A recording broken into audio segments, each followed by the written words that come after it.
Muy buenos días a todos los niños y niñas que están viendo este video que en conjunto con Aprendo Libre hemos creado para ustedes.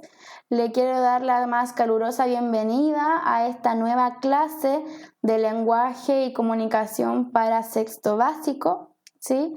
Antes de dar las recomendaciones y comenzar los contenidos de la clase, me presento. Yo soy la profesora Camila y soy quien los ha acompañado durante este aprendizaje y los seguiré acompañando a lo largo de las unidades que siguen, ¿sí? Entonces, para comenzar la clase de buena manera y tener una clase fructífera, quisiera entregarles algunas recomendaciones para que puedan realizar bien la clase y puedan prestar atención y no se desconcentren.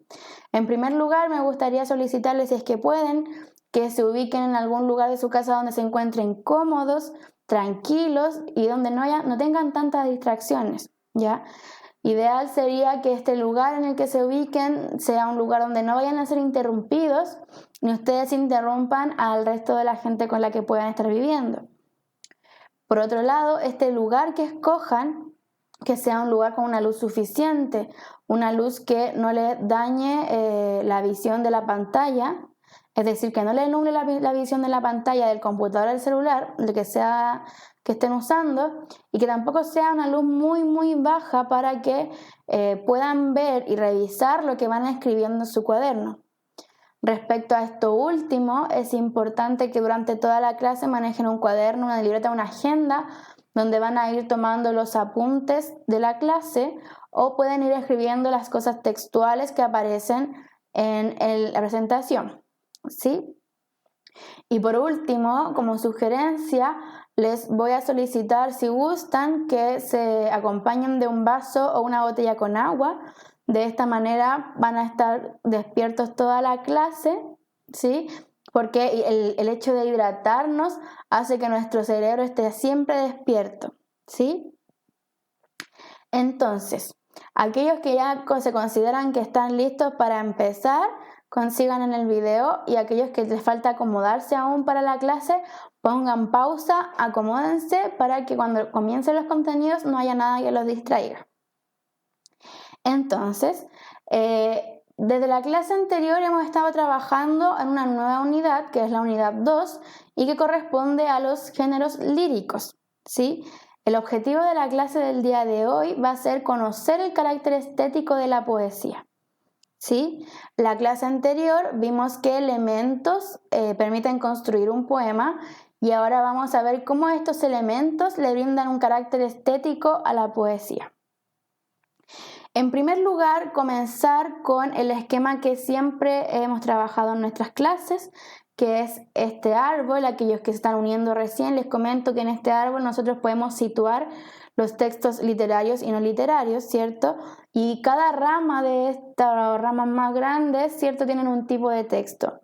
Nosotros trabajamos ya con el texto narrativo y en esta unidad vamos a trabajar con el texto lírico.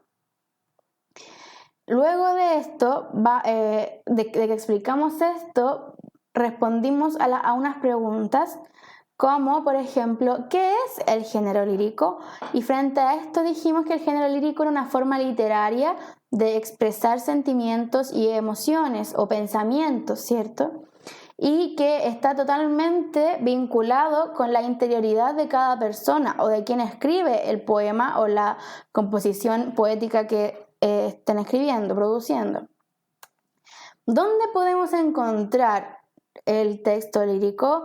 Y les señalé que podría ser en cualquier texto escrito en verso o en prosa que permitiera identificar una expresión de sentimientos, pensamientos, reflexiones, ¿cierto? Cuando nosotros leemos un texto y vemos que en ese texto se refleja la interioridad de una persona, la interioridad de alguien, es que podemos darnos cuenta que estamos frente a un texto lírico. También conversamos sobre si era poesía o poema y establecimos la diferencia, ¿cierto? Como poesía, cualquier composición poética, cualquier composición literaria que esté relacionada con la expresión de pensamientos, reflexiones, pensamientos, ¿ya? Pueden ser canciones, pueden ser poemas, pueden ser payas, pueden ser el hip hop, el rap, Todas esas cosas son composiciones poéticas, ¿sí? Todo eso es poesía. En cambio, los poemas son aquellos textos escritos en verso, estrofa, ¿cierto? Es el texto escrito en verso, estrofa. Solamente eso es un poema. En cambio, la poesía es todo lo que pueda tener este carácter de interioridad de la persona, ¿sí? Y por último, respondimos a la pregunta ¿cómo se construye el género lírico? Y frente a eso nosotros reconocimos que habían dos elementos. Por un lado están los elementos de forma, que puede ser cómo se estructuran los textos líricos, y por otro lado tenemos los elementos de contenido, que es la información que nosotros podemos obtener de estos textos líricos. Frente a los elementos de forma, nosotros hablamos de la rima, ¿cierto? Que la rima le venía a dar un carácter sonoro a los poemas. Era uno de los elementos que le da un carácter sonoro a los poemas, ¿cierto? Porque recuerden que primero vamos a recordar qué es una rima, y frente a eso podríamos responder que una rima es una igualdad o similitud de sonidos finales de cada verso, ¿sí? Y esta igualdad o esta similitud de los sonidos finales de cada verso será lo que le da el carácter sonoro a nuestros poemas. Será uno de los aspectos, mejor dicho, que le va a dar un carácter sonoro, un carácter estético, un carácter de belleza a nuestros poemas o a los poemas que leamos, ¿cierto? Entonces, como tenemos la rima, que es la igualdad o similitud de sonidos finales de cada verso, que como les decía pueden otorgar en ocasiones el carácter de sonoridad a los poemas, vamos a distinguir tres tipos de rima: la rima asonante, la rima consonante y la rima libre. Estos tres tipos de rimas nos van a poder ayudar a diferenciar cómo se construye un poema. En primer lugar, la rima asonante es la coincidencia entre las vocales finales de dos o más versos. Es decir, que las vocales finales de las palabras finales de cada verso tienen que coincidir, ¿sí? Veamos un ejemplo. Acá yo les voy a leer esta estrofa y ustedes la siguen en su cabecita. Esta era una rosa que abajó el rocío. Este era mi pecho con el hijo mío. Si se dan cuenta, acá en esta estrofa hay una repetición de las vocales de los versos 2 y 4, porque ambos versos, el verso 2 y el verso 4, terminan en io. Sí, tenemos que estos versos, ambos versos terminan con las mismas vocales, ¿ya? Y a este tipo de estrofa se le dice que a esta estrofa podemos reconocer que tiene una rima asonante, ¿sí? Por otro lado, la rima consonante es una coincidencia entre las vocales y las consonantes finales de cada verso, o de dos o más versos. ¿A qué me refiero con esto? Que las últimas letras de las últimas palabras de algunos versos van a coincidir. Como por ejemplo, en esta estrofa que yo les voy a leer ahora, que yo creo que ya muchos de ustedes conocen. Dame la mano y danzaremos, dame la mano y me amarás. Como una sola flor seremos, como una flor y nada más.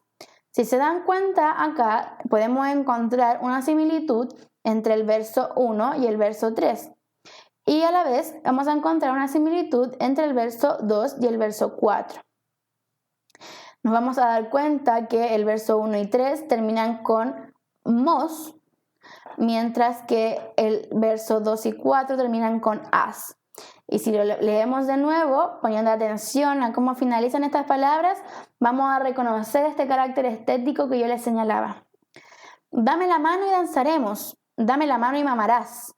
Como una sola flor seremos, como una flor y nada más. Si se dan cuenta, entonces acá es una rima consonante porque integra las vocales y las consonantes que se repiten a lo largo de los versos.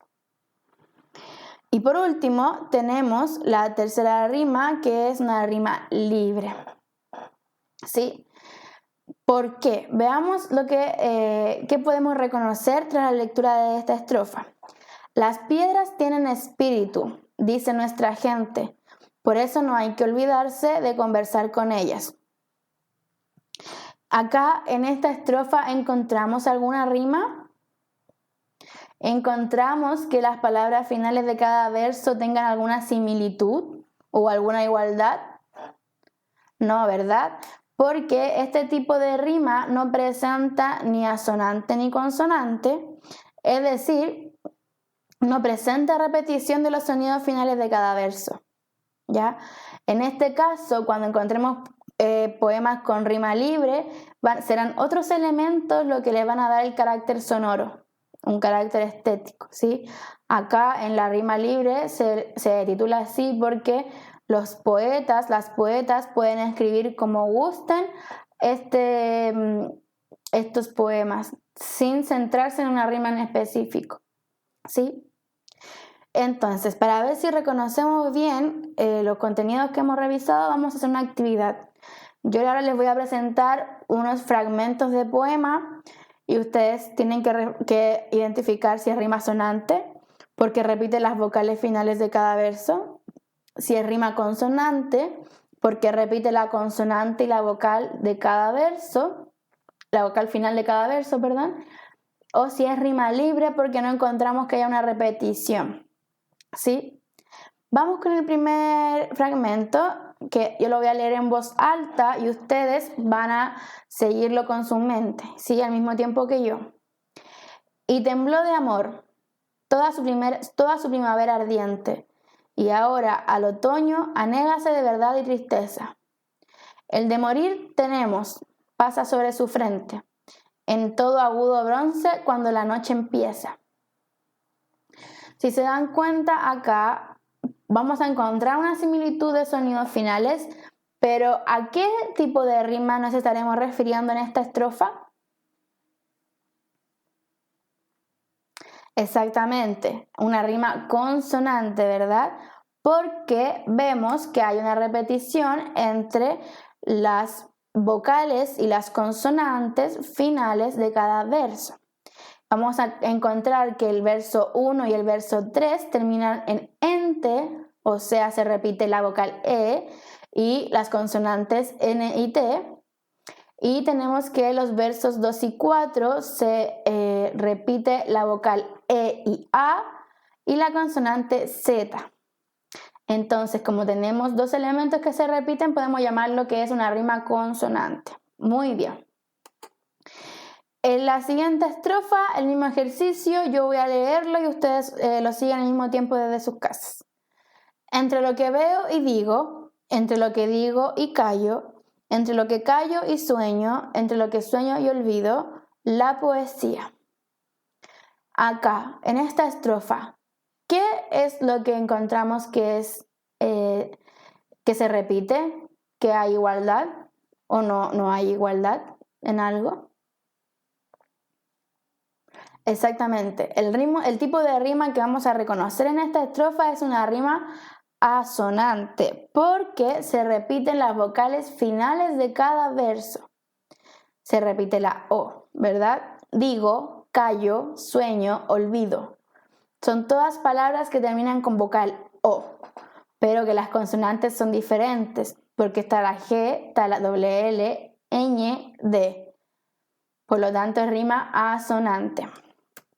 Y por último, tenemos esta esta estrofa, perdón, que vamos a hacer el mismo ejercicio, yo voy a leer y ustedes van a repetir. No cabe duda, esta es mi casa. Aquí sucedo, aquí. Me engaño inmensamente. Esta es mi casa detenida en el tiempo. En este poema, en esta estrofa, ¿podemos encontrar alguna rima? ¿Alguna repetición de vocales o consonantes? Exacto. Esta es una rima libre porque no presenta ninguna repetición de sonidos finales en los versos, ¿cierto? Acá el carácter estético lo brindan otros elementos que veremos más adelante, ¿sí? Entonces, Recuerden que la clase de hoy y la clase anterior han sido para poder conocer estos elementos de forma del género lírico que nos permiten reconocer que es un texto lírico solamente al mirarlo, porque trabajamos lo que era rima, verso y estrofa, y específicamente hoy los tipos de rima que le brindan un carácter estético o sonoro a los poemas o que no, como la rima libre. Y la próxima clase vamos a trabajar en los elementos de contenido del género lírico, donde vamos a poder obtener información sobre de quién habla o por qué se habla de tal situación, qué siente nuestro hablante lírico. Todo eso lo veremos en la próxima sesión. Espero que los contenidos de la clase de hoy hayan quedado claros, que no hayan quedado con dudas y nos vemos en una próxima ocasión. Adiós.